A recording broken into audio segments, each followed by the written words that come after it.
What is going on, Patriot Gardeners? It's your buddy Murdoch. And well, this evening, I'd like to chat with you about indoor grow rooms. So just get a chair, sit on back, get your popcorn, and let's have a chat. For some of you, you got to see when I got the lights, a few weeks back and got things set up and I got things growing. But now that we've been going for a few weeks, we actually have a few things, doing pretty good. And I'm going to be showing, oh, no peeking back there. So let's go ahead and take a look. These are our little apple trees. And I tried to get out some of them to some of you. I know that a few made it, a few did not. We're going to go ahead and try again. I've got another batch of seeds getting ready to go. There's another. We've also got, what do we got here?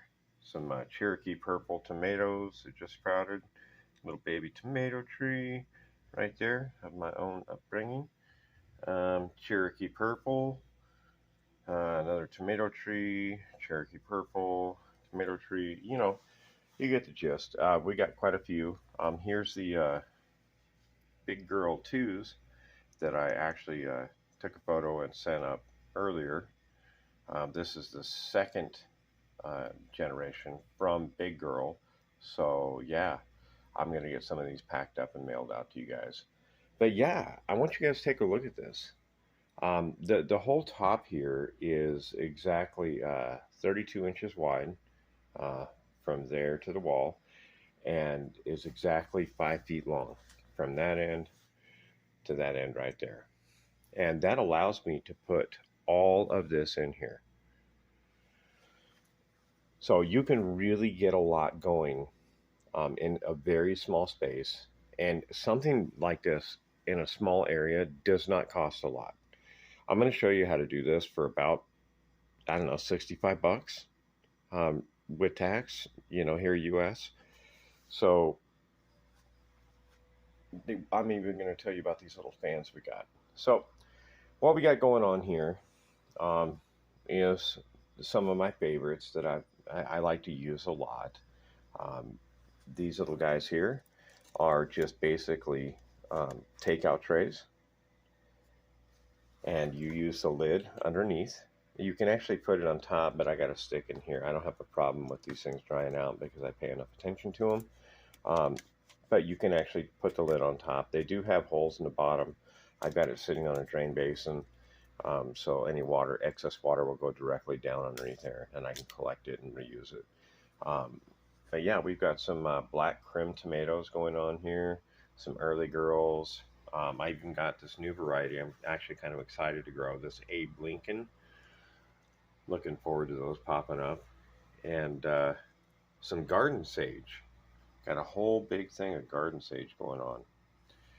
So you can utilize a lot of different things. Another thing I like to put in my little grow room for my seedlings is these double cups, these red solo cups. Okay, so you leave the outside cup intact. The inside cup you can pull out. Let's see if I can do this without dripping everywhere. And get it under the light.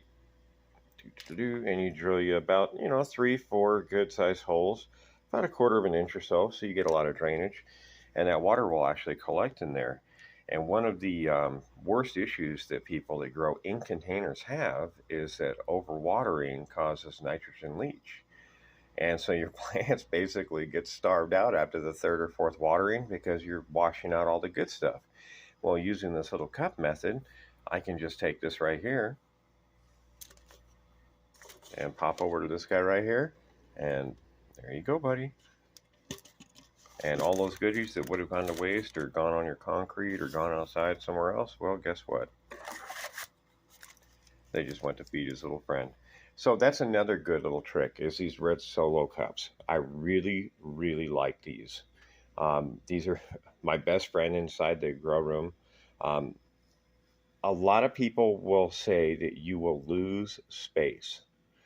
And you do, using a round cup in a square area. obviously, but you need that airflow going through all of those cups and moving around. Any of you who've been paying attention in your gardens this year understand what I'm talking about. There has been so much bacteria and viruses and plagues going on with plants. It's just incredible. So the tidier you can be inside the house, the better off you're going to be. And that goes triple for insect control. The first sign you see of any kind of bugs, and I'm going to warn you, the very first bug you're going to get on an inside garden is going to be spider mites. Almost 100% guarantee it. Those little boogers, I don't even know how they do it. You can boil things, you can sterilize everything. I mean, you could gas the entire area off and it wouldn't matter. So you really have to pay attention to that stuff. A little neem oil and the dish soap baking soda trick wipes those guys right on out. But you got to get them early and you got to keep up with it, every 3 or 4 days. And you use a diluted solution, obviously, on little baby plants. Um, so yeah, these guys even right here. Let me see if I can get this to focus in. I can zoom in while I'm videotaping. Right here, do you see those little white spots? Uh-huh. You know what those were? Those were spider mites. Yes, they were. You notice what's not on that leaf right there? Spider mites. That's because the instant I saw that, I wiped them out. And it's not on the other little plants. So, yeah. Neat, huh? So you can fit quite a few little cups and other goodies that don't require as much light in a space like this. I am using right here, let me see if I can tilt this up and get a shot at this without blinding everybody. Right now, I'm running 4 bulbs. And you can see that there are 2 blue bulbs and there are 2 orange bulbs. And speaking from years and years of indoor closet growing experience, I will tell you exactly why that is. A lot of people will just go directly for the hottest bulb, meaning the brightest and the best, and they'll even go pay $20, $30 for some super duper plant bulb. And there are some really good ones. Some of the LED strip bulbs, are incredible with their outputs. But you have to have the right spectrum of light. You cannot use soft bulbs like you would use like normally. They're normal bulbs you would use in your house, but these are shop light bulbs, 48-inch tubes, and I have 2 fixtures that hold 2 bulbs each. Now, when you go to get your bulbs, there are 2 things that you're going to see on the bulbs. You're going to see a lumen level, and you're going to see a Kelvin rating. Now, your lumen level is basically like your brightness. Okay, that's like how many candle power, how many like woo, shining you're going to get. You want that to be between 2 and 3,000 per bulb. And that's not really asking that much. Most of the bulbs, it's not real hard to find one. As long as you don't pick a soft white or a soft, the soft amber light, you're doing good. And these ones that I'm running here, the ones that are right there are, I think, what does that say? The blue ones are running at 2,900 Kelvin, and the orange ones are a little hot. They're running about 3,100 Kelvin, lumens. And as far as Kelvin ratings, which basically relates to sunshine, like what rating, what spectrum in the sunshine we're hitting, you want to be between 4,100 and 6,500 on your Kelvin scale. Okay, that's the appropriate light that your plants need to grow. Anything below that, and they're going to starve. You can go above that a little bit, but it will produce different effects. And we'll talk about that in a different video. When we increase or we actually trick the plants into going into flowering, that kind of thing when we switch up bulbs.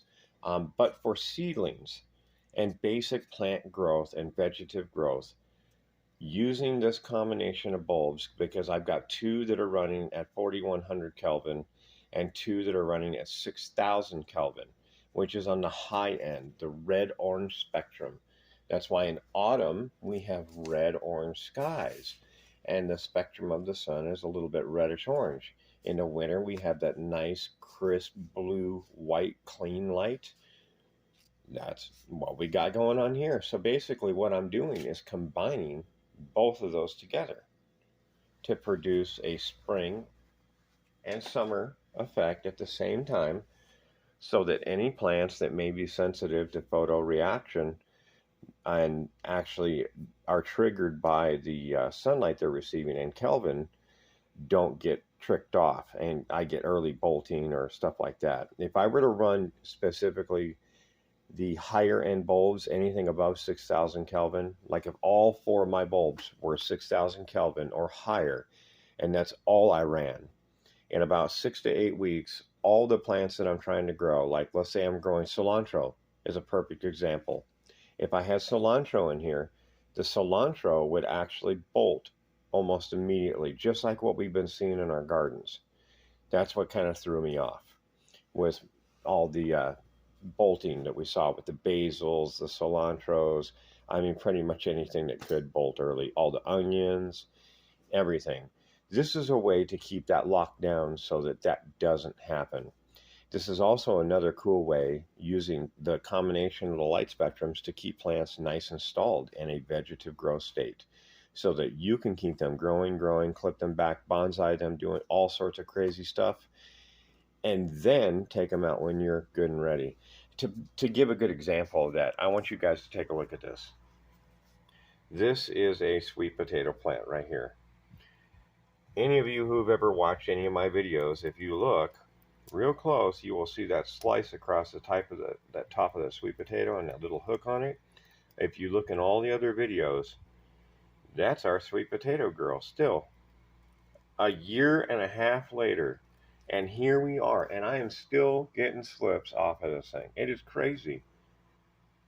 Right here, I got a little pineapple going on. It's doing great. I mean, look at all the new growth on this thing. That's pretty awesome. Little celery. And over here, this is actually a cool little thing. This is my little fan. You can get these guys at Walmart for about $5. Or you can get them online too from the walmart.com. And they just plug into a little like phone jack. It's a USB port.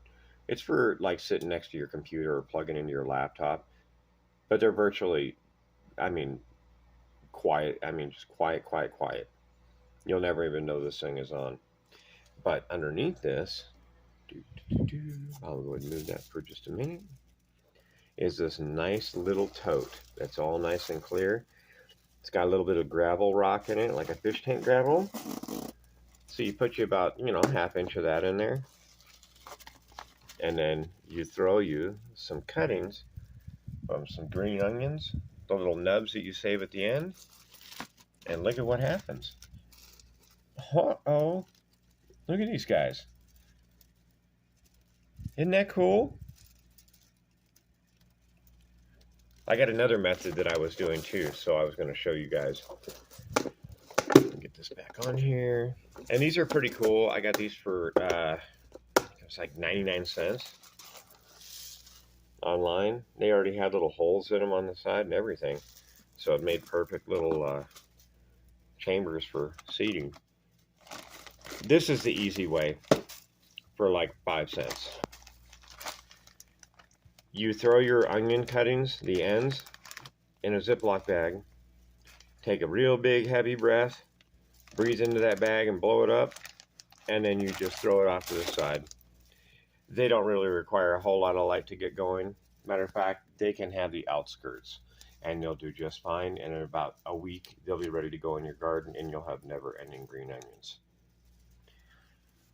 So you can get these light fixtures. I got these two at Ace. They cost me $12 a piece. So it was $24 for the two fixtures.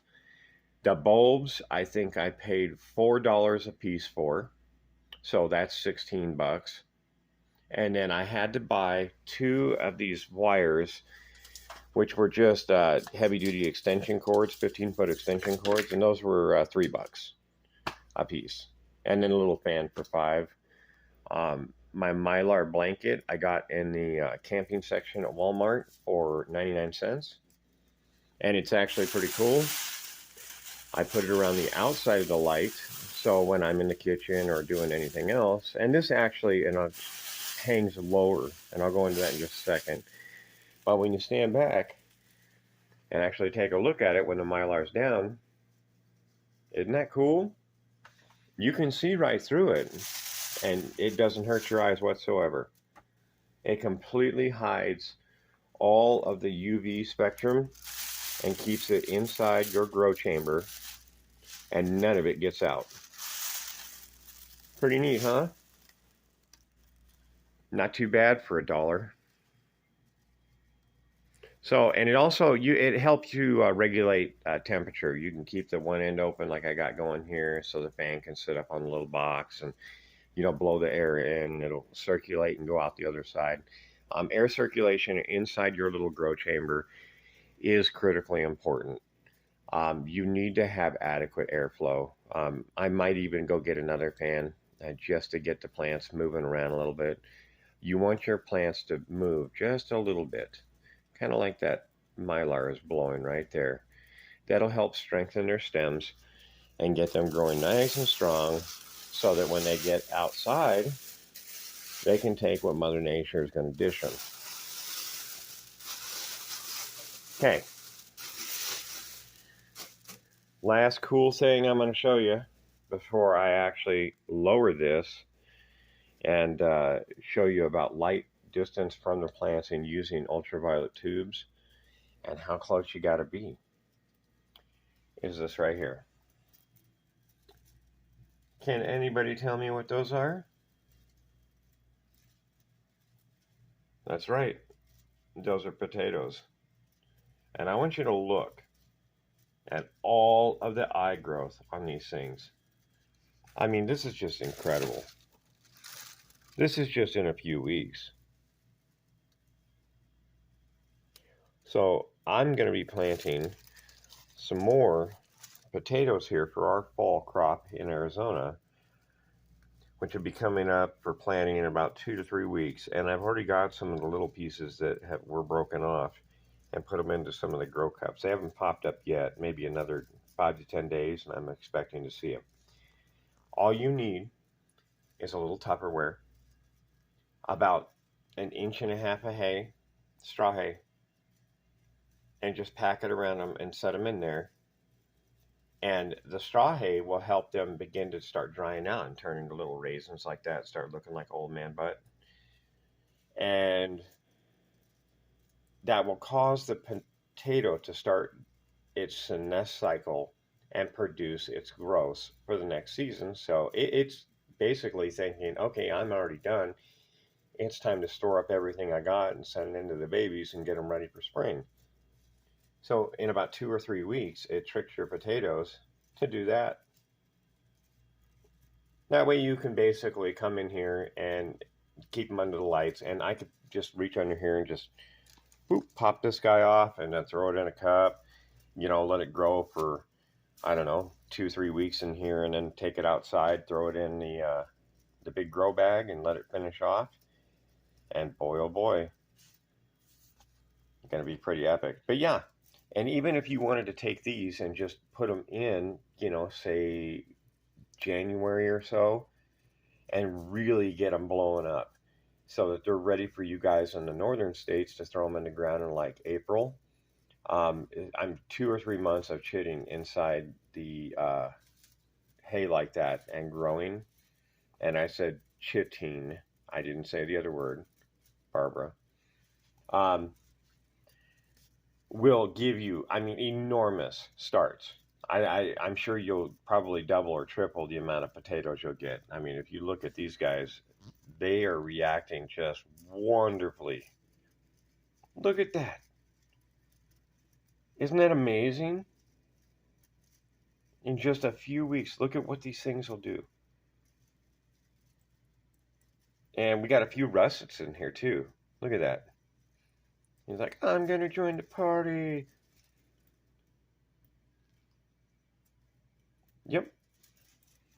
So the last point I'm going to make about your little grow setup when you're doing your little seedling setups, and you guys can DM me and I'll go ahead and answer whatever questions you got, is the distance of your lights to your plants. Now, when I put the Mylar down, it looked really cool. And if that were like an HID light, like a high intensity discharge lamp, this would be just about the right distance, maybe a little bit closer depending on what kind of size lamp I was running. And we'll get into that in a different video as well. But this light has to be close. And when I say close, it's got to be close. So I'm going to go ahead and pause this video, and then I'm going to lower this light, and then I'll be right back. And we'll talk about what close is, and what's good for your plants, and what's not good for your plants. So give me 1 sec. Let's see if this works right. I don't know. I've tried this on another video, and it worked once or twice, but let's see. Okay, and we're back now. So, as you can see, let me go ahead and back up here. When I said we're going to be close, I meant we're going to be close. And this gives me an opportunity to show you, when you support your lights, you need to find a stud in the ceiling and go parallel with the stud and put a safety hook and a main hook. That way, in case one of them fails, you don't lose your plants. And that's just something I highly recommend. You losing one eye is very, very rare. Losing 2 of them in the same hole would be almost unheard of. But anywho, let's take a look at what we got going on under here. See that right there? In the time we were doing our video, the sunflowers are very, very photoreactive. So they're a good indicator of what's going on with the sunshine. These guys, in the time I did the video, were already starting to put their leaves upward to reach for the sunshine, as were the tomatoes. And you can see here, they were still fully in the light, but to them, it wasn't strong enough and they weren't getting enough. So they got to be about 2 to 3 inches is maximum distance. Anything further than that, and your plants are going to get what we call leggy and start getting really, really long. When these guys start growing up, I will almost let them touch those bulbs. You don't really want them to touch them, but about 1 inch away is cool. As they grow up, I will lift the light up and let them, stretch up and let the tops continue to grow. The bottoms will still get some light and they'll start stretching out too. But this is only intended to get your plants to a stage that you can get them outside and get them in the ground. Or, if you're waiting for the snow to melt or whatever. And you can do microgreens in this. You can actually do lettuce in this really, really well all the way to full maturity. And even some radishes. They come out a little bit smaller, but you can do it. And some of the other leafy stuff. Cabbage, not so much. Broccoli starts to do amazing under here. So, yeah, that's how it's done. I really hope you guys enjoyed the video. It was a lot of hard work putting this thing together. But anybody that needs help with dimensions or lights or stuff like that, you just DM me or send me a message or get us over at Telegram at Murdoch's Patriot Gardeners, and I'll get back to you as quick as I can. Patriots, have a wonderful evening. Enjoy your garden. Remember, Father started with a garden for a reason, and have a very blessed evening. Love you all. God bless. Murdoch out.